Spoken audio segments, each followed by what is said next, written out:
How's it going, my Comic Chat Army? We're here today with Christie Shinn, the creator of Demon Bitch, Murder of Crows, and what's a couple other books that you made? Well, I did Personal Monsters and Sepulchre. That's another one of my series and publications.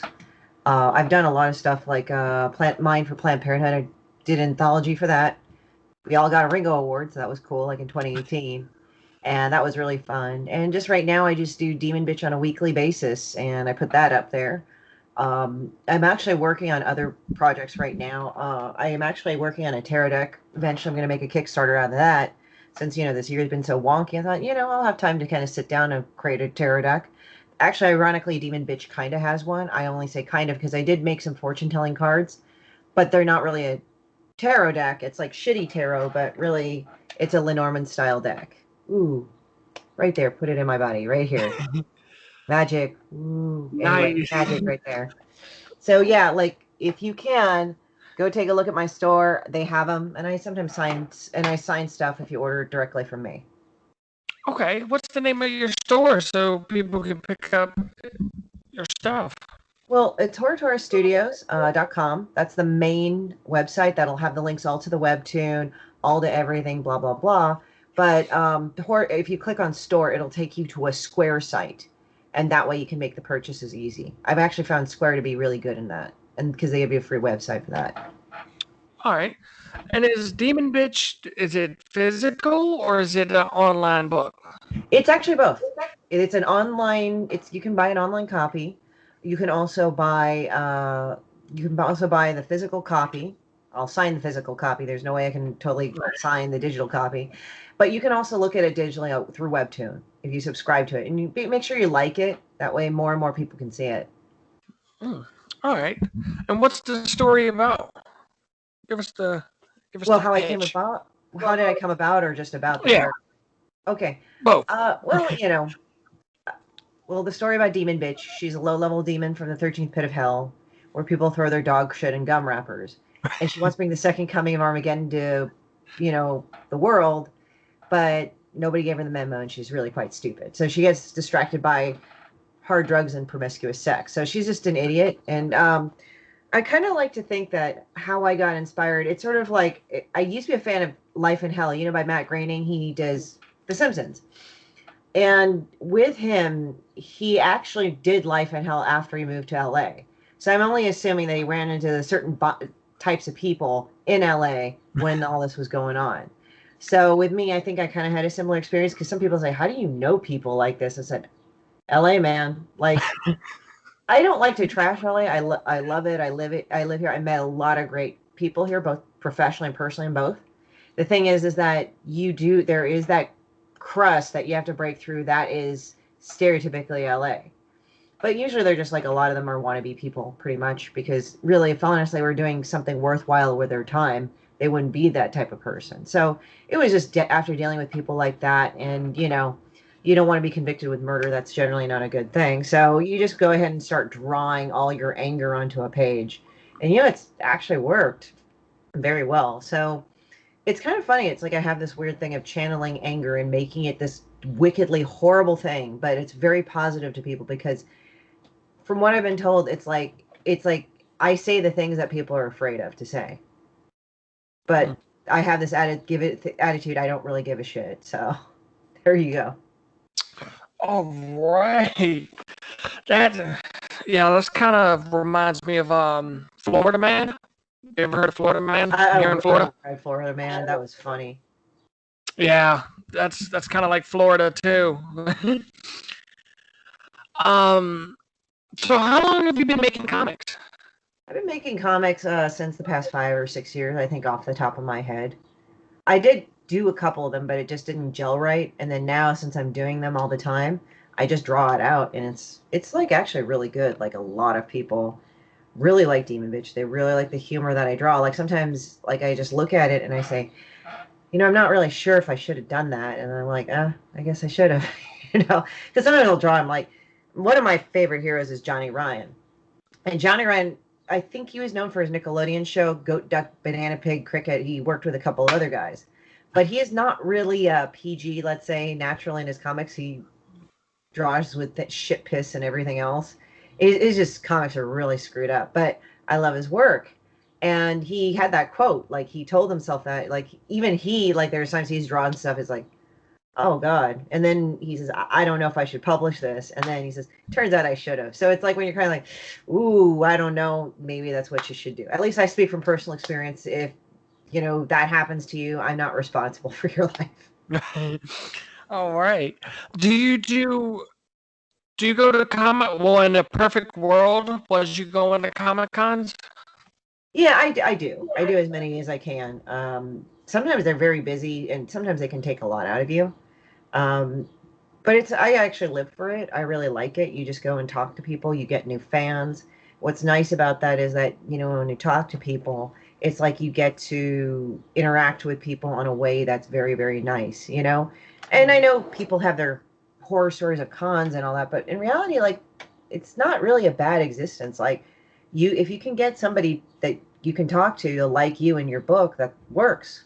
I mean, I had people that really didn't like my book, but they like talking to me and they support me in other ways. So it's like, it's a win-win. I mean, it's kind of like I guess people are kind of afraid because they think work is going to get trashed, but you might as well just put it out there and see if it gets trashed. And if it gets trashed, okay, you can either A, make it better, or B, you can if it's trashed, you can go and, if it's trashed to other people, it's another person's treasure. So, yeah. Do you stay in the LA area or do you travel outside of LA for cons? I generally travel in and out of LA. Okay. LA's a big place, first of all, but secondly, like if it's a con somewhere else in California, I'll do it. But I'll do other states too. It's just lately, because of what's been going on, you haven't really been able to do much. This past year I was wanting to go and do inroads into other states, but that's not the case. Okay. And tell us about your other book, Murder of Crows, or Yeah. Am I saying that right? Murder of Crows, yeah. A Murder of Crows. Yeah, Murder of Crows. So what is that one about? Murder of Crows is a storybook. It's like an art book.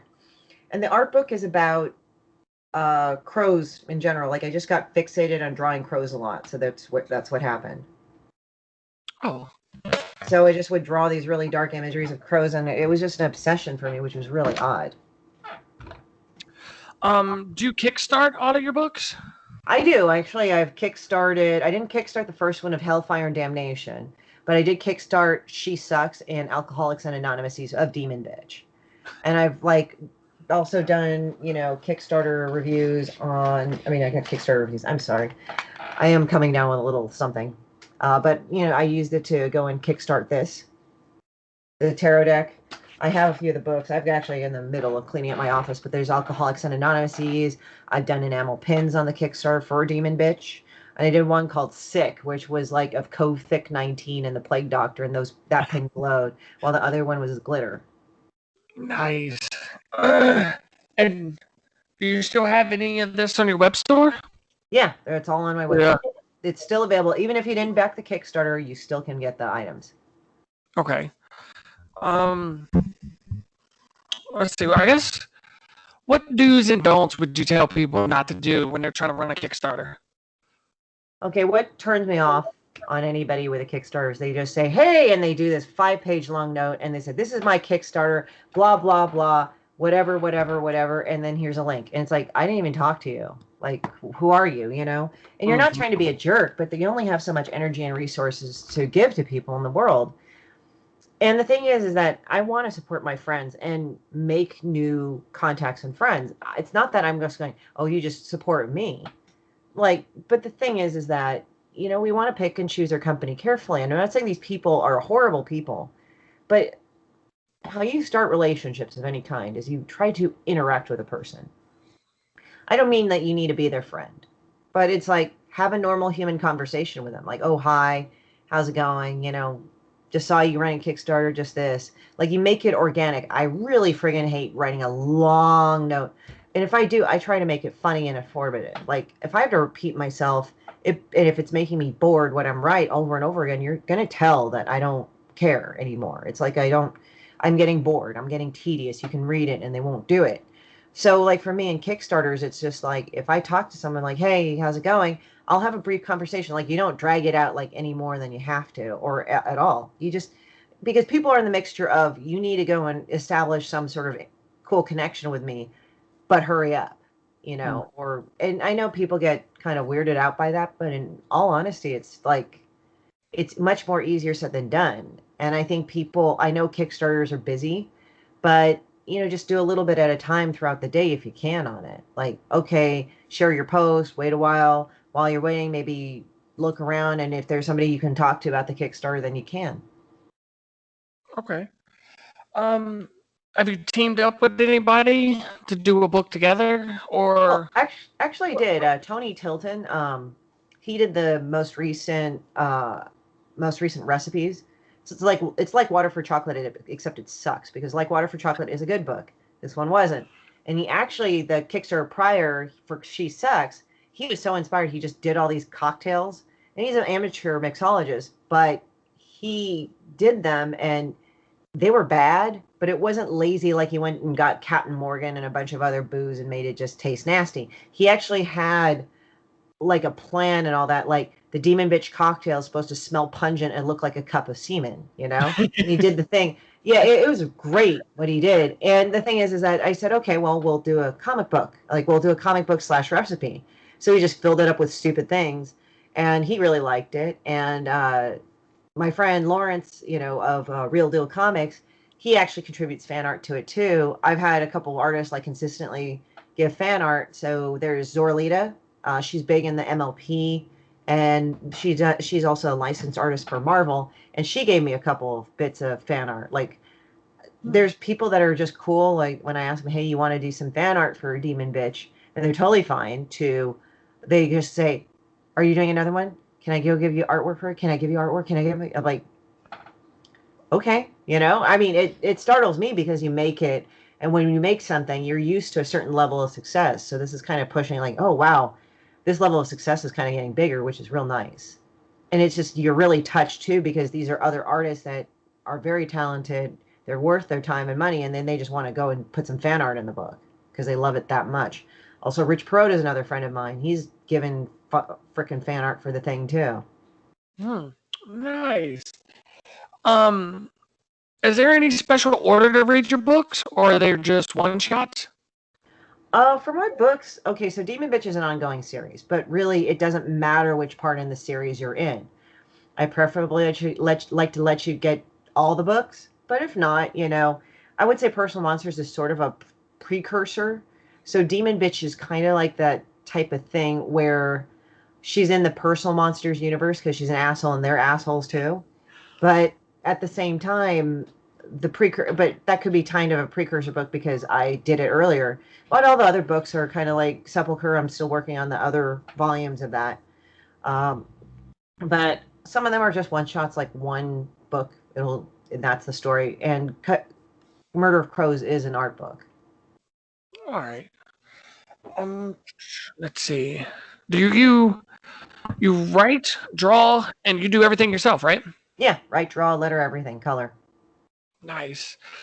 Does it get overwhelming sometimes? You don't know. I mean, with books in general, like Demon Bitch is a compilation of all the web comics plus some extras and the fan art, Right. and some stuff. So in that case, it's not like I have to start zero from scratch all the time. I'm always making a new book because of all the panels in it. But also the thing is that yeah, it does take a little time for research. Like especially if you're doing Kickstarter, you have to calculate prices, you have to calculate for books, you have to do all these other things like how much this would be to ship here, how much it would be to ship over there, how much would it be to like make the thing and ship it to you, and then you go and price it according to what you can in order to make some sort of profit, like a living out of it. The worst thing I've ever heard from some artists that said, well, I just ended up more in the hole than when I did when the Kickstarter. I'm like, that's not good. Then what's the point of you doing a Kickstarter? The point is that you're supposed to make the money so you aren't broke and eating ramen all the time or something. I mean, ramen's kind of expensive now, but you get what I mean. Yeah. It's like when you're broke, it's like that why bother doing a Kickstarter? You should have just gotten money from your pocket and done it. It's like, well, I'm building fans. Okay, great. You know, you have to look at getting a Kickstarter and doing a Kickstarter, any sort of crowdfunding as I'm doing, getting more fans. That's fine. That's legitimate. That's a great way to look at it. It's not just people give you money and that's it. I mean, I know some people kind of approach it that way, but I view it like, look, I'm going to go make as much money as I can and far exceed my goal. That's my own personal thing. But secondly, like you have to reconnect with fans and you have to do fan stuff. So that's it. I mean, it's just like you have to look at every way of growth. And I know people bandy that about like synergy or growth or anything like that, but really you have to look at growth. But this is how you look at growth. Is the book in any comic book stores yet? Well, it was at the Atomic Basement and at the Comic Bug, but you know, due to COVID, it was kind of very slow. So I haven't made inroads into that as of that moment. Now, if anybody wants to put any in their comic shop, I am totally free with that. I'm open to that. Mine are mostly graphic novels. That's the thing. So that might I know some artists or some comic book stores may be a little iffy on doing that, you know, because I know the rate of return is not optimum, you know, which is that makes sense when you break it down. Like it's my cost, their cost, and what they want to have to earn it, and my thing to earn it. So, you know, again, it's not that I don't want to or anything. It's just, you know, COVID kind of made everybody's life turn upside down. And especially with comic books, like with DC deciding what they wanted to do with Diamond and then Marvel. And now everybody's like, oh, kind of let's screw Diamond and go. Last time I heard, I mean, I think DC and Marvel were going like, we're not doing it or anything. So with dealing with Diamond anymore. So there's that, you know. So it's kind of an interesting thing. So it's sort of like with the comic stores, I'm not really sure at this point. But all I can do is like I can just go to events when they open up and when they're available, and then I do the thing and work at it. Okay. Also, I have a pretty healthy online community around me, so you know when this gets out there, there you go. All right, great. Do you ship anywhere in the United States or? Oh, I ship anywhere in the U.S. and worldwide. Okay. Yeah, I've had people order my stuff from the Netherlands and all that. So yeah, worldwide, like international, national, like domestic and international, definitely. Sweet. Let's see. When's the next? Trade paperback coming out. Do you have Well, anything new right now? Well, right now I know sometime this year. I will say that it's just I've been kind of on a weird holding pattern because in California they're kind of deciding on some of the cons. They pushed it out to later winter and fall. But again, I don't know because things are unpredictable. It may be sooner, it may be later. I'm not sure. And also I'm looking at the cons, how they're pricing and what they're offering right now. And like especially with California, we're a more restricted state. So you know, like some people are complaining, like, well, if we open cons, it'll be really reduced and blah, blah, blah, and everything. And I'm like, well, okay, let's just see how it is. So, I mean, we just started opening up in earnest, like in April. So, May, I think more stuff is due to open up. So, we'll see. I mean, as I said, I'm not adverse to it. It's just immediately in California, it's sort of not quite sure at this point. Okay. But they are always welcome to reach me through my website. They're always welcome to email me. You know, if they want to have a commission, if they have something for me to work on them with, or if they want to buy a book, they're welcome to go through my website too. All right, and you said you had a Patreon? Yeah, I do have a Patreon. It's horrortourstudios.com. I mean, it's also on Horror Studios, but you can find me on Patreon with Horror Studios, and I can send that to you too. The link to that. Yeah, I'll get it from you after we're done filming. I guess, is there anything you want to say to everybody before we go? Just enjoy the books and enjoy your life. I mean, really, I used this time to heal a lot of things. You know, physically, I had a major operation late 2019, so that was some shit right there. I had a pancreatic tumor removed, no cancer, but just I had that removed, and that was some crazy stuff. Oh man. And yeah, so I mean, I had to recover, so they had to reroute my whole entire digestive system, but it turned out to be better in the long run. But I would say that, you know, just enjoy your day. I know people are really wanting to get back to work, back to normal, do something with their lives, and definitely you should do that in whatever way you need to.